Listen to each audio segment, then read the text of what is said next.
One thing that excites me a lot is just like SaaS, I think, is really growing as one of the most exciting places in tech right now.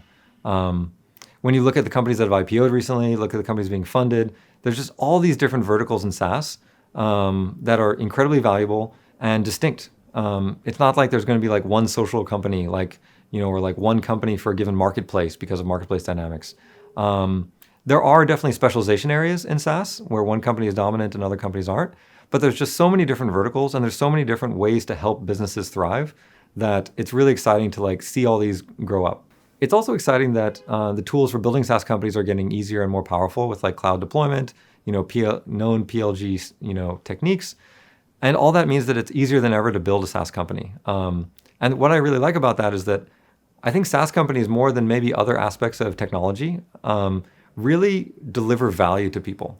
Effectively what they're doing is they're taking something that you probably could do on your own using different tools, and they're making it much easier and faster and more robust and probably more integrated. And so that's effectively saving you time. And so their SaaS tools are bringing people value and then capturing some of that value directly from customers in the form of like subscription revenue. And that's also a very clean, incentive-aligned way of charging your customers rather than advertisements or data sharing or other ways for tech companies to make money. And so I really like the clean business model and I really like the positive contribution to the world. It's also really interesting that SaaS companies have this like continuous evolution. Like any given vertical, take web conferencing. We all thought web conferencing was done. There's already WebEx, there's already Google Hangouts. Like we can already see people on a computer screen when we click a link. But then Zoom came along, it's like, no, we're gonna do this way better. And we were all like, wow, we didn't realize how bad it was. Like now you can click a button and instantly join a meeting, and now you can do all these things, and it's way better. And thank you, Zoom. And I think we're gonna see that as well, of this continued evolution of tools, bringing people more value, more clarity, and always a more consumer-like experience. When I was at HubSpot, and even before at Performable was really targeting enterprise customers. And it felt like, there was a contrast to the different customers who were going after SMB. At HubSpot, bread and butter SMB player, and Marketo was the enterprise player.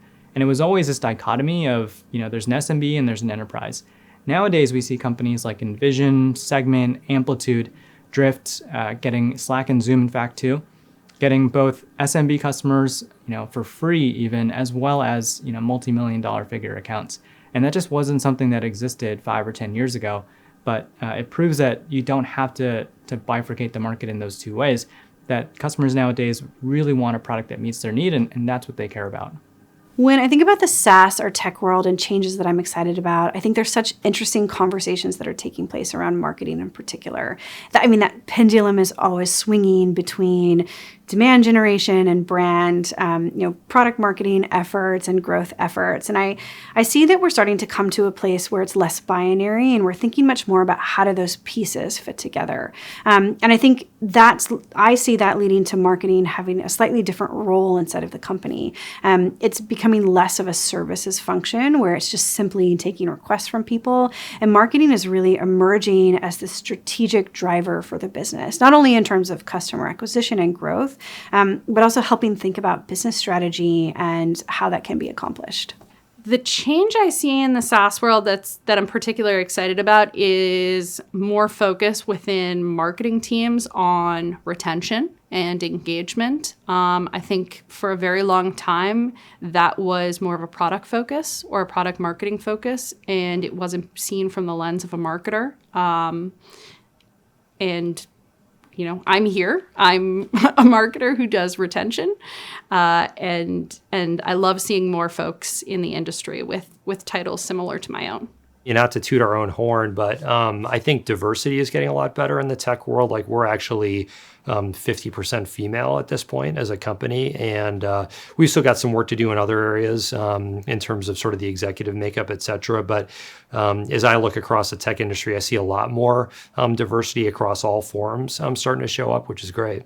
One of the things that I get excited about at Figma is that as a tech company in Silicon Valley, it's really amazing to get Silicon Valley brands to use your product. But when you can get tech companies or even non-tech companies outside Silicon Valley to use your product, that's really exciting. You know, companies like Gucci or Delta Airlines or Capital One, these are all tech companies in a way, but we don't think of them as tech companies. So some of the challenges that they have are resonating with our product. So that's exciting for me. One of the changes I see in the SaaS space right now is that a lot of people are starting to think about how they can use the product to further grow their business. And so that to me is just so exciting because people are finally catching on that, you know, our product can be our acquisition lever. It can help us activate the people who are trying out our product and eventually upgrading, and it can also help us upsell. And so that is one of the trends that I see again and again that's growing.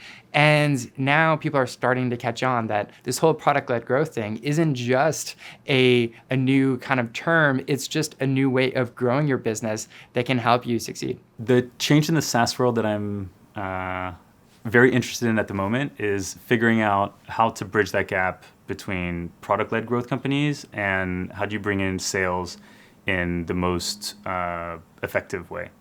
I think I admire the way some companies have done it, like Slack, for example, and I'm trying to figure out how to do that in our own way at Notion. The pitfalls for me are going to be all around focus. So what's our company focused on achieving? What I've found in the past is if we're trying to do too many different things, then we don't end up doing one thing really well.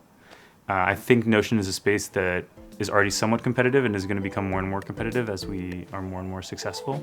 And we need to know exactly what we want to execute on and do a great job with that. And is that going to be more the product-driven side or the sales-driven side?